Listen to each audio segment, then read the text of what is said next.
സിറിയയിലെ അട്ടിമറിയിൽ ആദ്യ പ്രതികരണവുമായി മുൻ പ്രസിഡന്റ് ബഷർ അൽ അസദ്. സിറിയയിൽ നടന്നത് തീവ്രവാദ പ്രവർത്തനമാണ്. വ്യോമത്താവളം ആക്രമിച്ചപ്പോഴാണ് രാജ്യം വിടേണ്ടി വന്നതെന്നും അസദിന്റെ പേരിലിറങ്ങിയ വാർത്താക്കുറിപ്പിൽ പറയുന്നു. അപർണ കുറുപ്പ് വാർത്തയുടെ വിശദാംശങ്ങളുമായി ചേരുന്നു.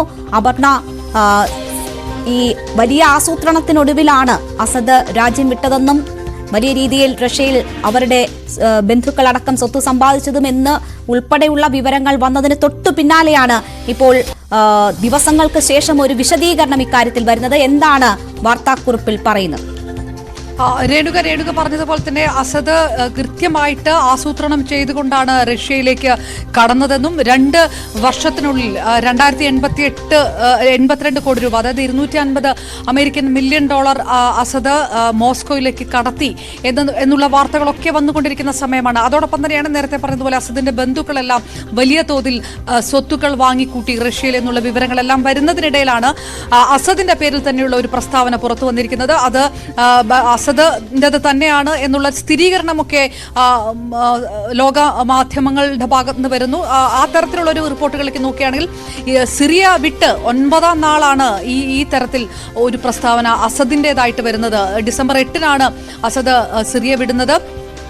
അസദ് പ്രസിഡന്റിന്റെ പേരിലാണ് ഈ പ്രസ്താവന പുറപ്പെടുവിച്ചിരിക്കുന്നത്. അതായത് പ്രസിഡന്റ് ബഷർ അൽ അസദ് എന്ന പേരിൽ പറയുന്നു. അതായത് താൻ മനഃപൂർവ്വം റഷ്യയിലേക്ക് പോയതല്ല, അല്ലെങ്കിൽ ആസൂത്രണം ചെയ്തു പോയതാണ് എന്നുള്ള എല്ലാ വാർത്തകളും അസദ് നിഷേധിക്കുന്നു. തീവ്രവാദികളുടെ കയ്യിൽപ്പെട്ടു, തീവ്രവാദികൾക്കെതിരെ പൊരുതുകയായിരുന്നു ലക്ഷ്യം. പക്ഷേ രാജ്യം തീവ്രവാദികളുടെ കയ്യിൽപ്പെട്ടാൽ പിന്നെ എന്താണ് ചെയ്യാൻ കഴിയുക എന്ന് അസദ് ചോദിക്കുന്നു. ഉണ്ടായിരുന്നത് റഷ്യൻ സൈനിക കേന്ദ്രമായ ലദാക്കിയ സൈനിക കേന്ദ്രത്തിലായിരുന്നു ഉണ്ടായിരുന്നത്. പക്ഷേ ആ സൈനിക കേന്ദ്രത്തിന് നേരെ ഡ്രോൺ ആക്രമണം ഉണ്ടായി. അതുകൊണ്ട് റഷ്യ തന്നെയാണ് തന്നെ അങ്ങോട്ട് മാറ്റിയത്. അതായത് സിറിയ വിടാൻ റഷ്യയാണ് ആവശ്യപ്പെട്ടത്. ഈ സാഹചര്യത്തിൽ റഷ്യ പറഞ്ഞതുകൊണ്ടാണ് റഷ്യ തന്നെ അഭയകേന്ദ്രമായിട്ട് റഷ്യയിലേക്ക് മാറ്റുകയാണ് ഉണ്ടായത്.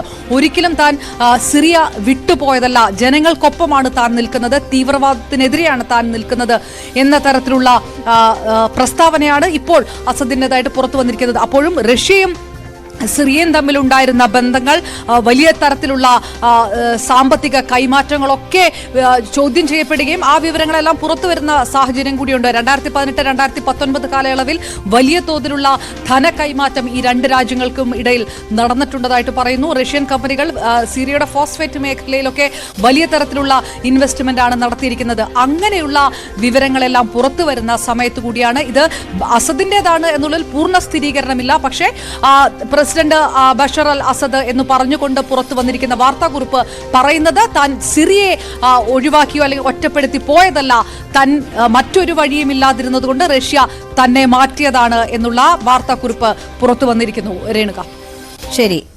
അപർണ കുറുപ്പാണ് വിവരങ്ങൾ നൽകിയത്. മോസ്കോയിൽ അഭയം തേടി 9ാം ദിവസമാണ് ബഷർ അൽ അസദിന്റേതെന്ന പേരിൽ വാർത്താക്കുറിപ്പും വിശദീകരണവും പുറത്തുവരുന്നത്.